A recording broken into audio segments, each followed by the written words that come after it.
Okay, so we have a new episode of Legends and Leaders, and today it's great to have Eyal here. Eyal, you're the chairman of Waldo Holdings. You've created a tech company that was at the time the largest acquisition for Nvidia, Mellanox, and it was really something substantial for Israel to have a company like that acquired at the time. So I'm excited to have you here and to get into your story. Thank you very much. So where did your passion for entrepreneurship, technology, like where did that come from? How did you get excited about the space? So I was working at Intel for 3.5 years, and we did a project for one of the Intel processors. And then I said, why do it for like an American company as an employee? And we can do it ourselves. And we thought of like doing our own startup. And that's where the first idea came from with a number of friends. Hmm. And how did you go about, like, did you need funding at the time? Like, how did you get it started?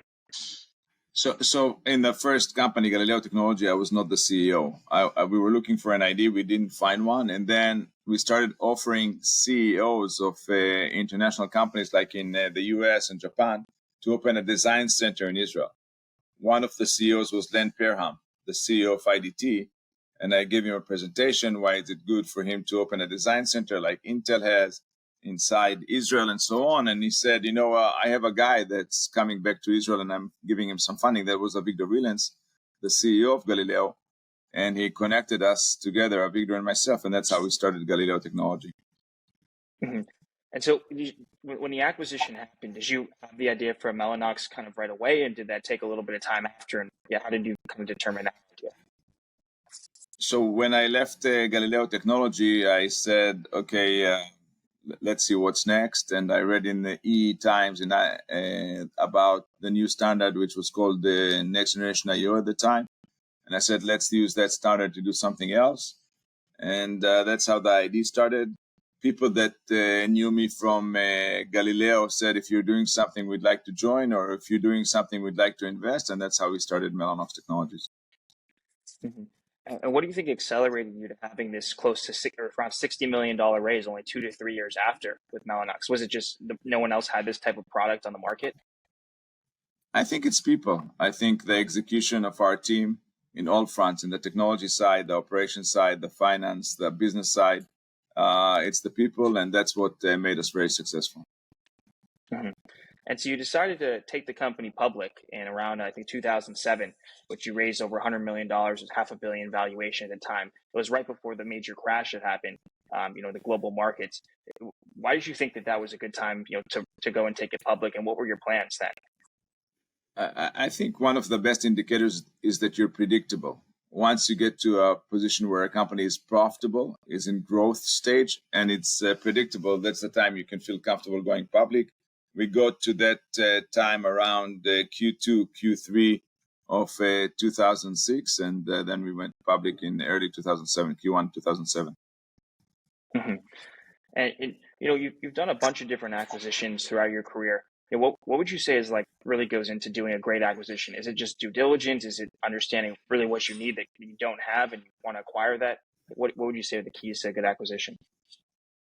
So we did about 11 acquisitions for about $1.7 billion, and we invested in startups about $90 million. I think first understanding the technology, being very professional, doing a very thorough due diligence, those are the key elements. And the second thing, or the third thing, is the integration. You need to make sure that the people you acquire feel part of the team and you get to use the right technology and you meet the targets of the plan that you set for yourself. So first is understanding the technology, doing a very thorough due diligence, and then integration of the new team into the company. Mhm. And you have this balance between like US and also Israel. And was that something that was kind of different to have like employees there and managing the kind of expectations I think are different in the US and Israel? Was that something that was like difficult to do, or was it very natural?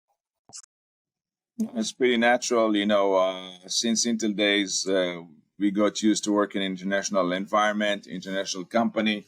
So we had people all over the world. We had, I think, in about 21 countries, employees. Hmm. It's not nothing difficult. Yeah. So, Eyal, when did the idea come to you? Like, okay, we should employ some people from the Gaza Strip or from different areas, close by that maybe were a little bit, different from just having people in Israel. And when did you kind of think, hey, I should go out and do this and start to have these people in my company? Yeah, so it was like I think 15 years ago. I said, we need to change the geopolitical situation here, and let's hire Palestinians in the area. And we started in the West Bank, in the Palestinian territories, in Rawabi, Hebron, and Nablus. And after that, I said Gaza is also very important, so we started also in Gaza. So we had about 200 employees, and it actually worked pretty good until the October 7th. So you never had any issues at all until October 7th. It was going very No, well. and we had the second Lebanon war, and we had three operations in Gaza. No, we didn't. We never had issues before. And how did you go and vet these people and determine, hey, these people are safe, they can work with us? How did you go through that process? So first, you need to find the initial critical mass to start. So we hired about 10 engineers in Ramallah at that time, and we started finding very good people and a very professional team. And from there, they helped us grow. So they started managing the team in Ramallah and then in Rawabi. So it's all about the people again. Once you find the right team, you can then grow and find more talents in the territory. And to you, this was more important, bridging this gap and connecting everybody, than maybe outsourcing this type of talent from a different country that may have been much cheaper. Like, it was worth it for you to spend more on this. It was pretty cheap. So I don't know where you're coming with the numbers, but it was pretty cheap. In parallel to that, we had employees in Ukraine, in Russia, in China, in the US, in Greece, and in many other countries as well. So it wasn't unique, but I thought that was important for us, being neighbors. Mm-hmm. And how did the Nvidia acquisition come about? Was that something they reached out to you and said, hey, we want to be able to integrate this. We want to have these networking products at our company. Were there other companies trying to acquire you at the time? And why was that a good time to sell? Yeah, there was another company that approached us and gave us a very attractive offer compared to the market. And we knew we couldn't ignore that. So we started a process. Nvidia wasn't the first company that approached us. And then there were about 4 companies that were competing for Mellanox. And eventually we decided Nvidia is the best. And Jensen and I closed the deal. And what are some of your long-term goals now with Waldo Holdings? Like, what do you intend to do with that?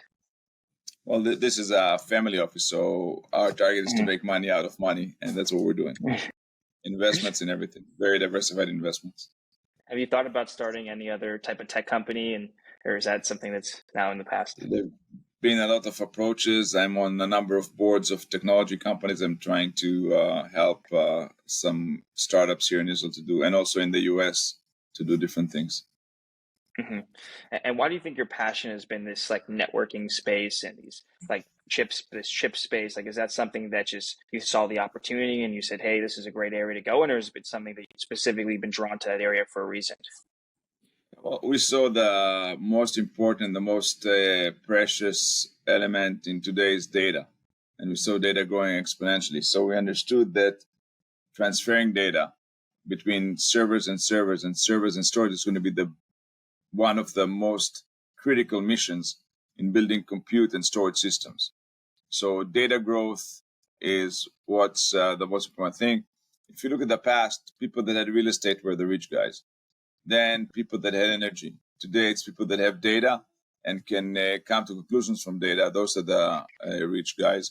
And when you talk about data, you need to compute data. That's what Nvidia does. You need to transfer data. That's what Mellanox does. And that's the very good synergy between Mellanox and Nvidia. Mm-hmm.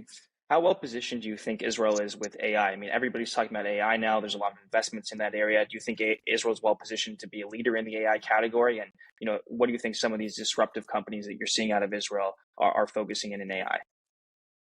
Yeah, I think AI, Israel is very well positioned to be a leader in the AI marketplace. We have multiple companies coming from multiple universities here. And I think you'll see more AI coming out of Israel in many fields. What are some specific areas in AI that you've been interested in investing in? There's the healthcare. There's augmented reality or metaverse. There's fintech. and so there's multiple places where AI plays a role. Mhm. So after you sold Mellanox and let go of it in a sense, was it difficult to transition over to family office and kind of the next thing? Like, how was that period? No, for me, I was kind of ready for that, and I'm very busy here, so for me it wasn't it wasn't difficult at all. Mhm. Yeah. And do you where do you see the future of Mellanox now? Like, what kind of are the next steps do you think that Nvidia is doing with this networking division? Well, I think it'll go up to terabit per second cables, and again, more bandwidth, lower latency, and more processing while the data is passing through the devices, like a data I/O processing, Bluefield, and I think this is the next thing for Mellanox within Nvidia. So you're building up Mellanox. It took like I think 20 years or so till the acquisition happened. When you were building it initially, did you have in mind this acquisition, or was the goal just let's just build this and let's make this the biggest we can in this category at the time? Was that even You something know, you thought about? the goal was to build a large independent company that will continue to grow and be very successful. The goal was not to be acquired. Hmm. And the acquisition is just something that kind of happened towards the end.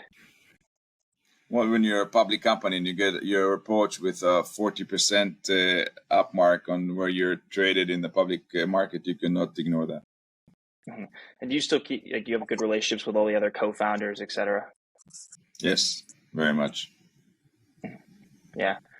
So being this an Israeli entrepreneur and having a company that's done something incredible in the industry, is that in terms of mentoring up and coming Israeli entrepreneurs, like how involved are you in that scene?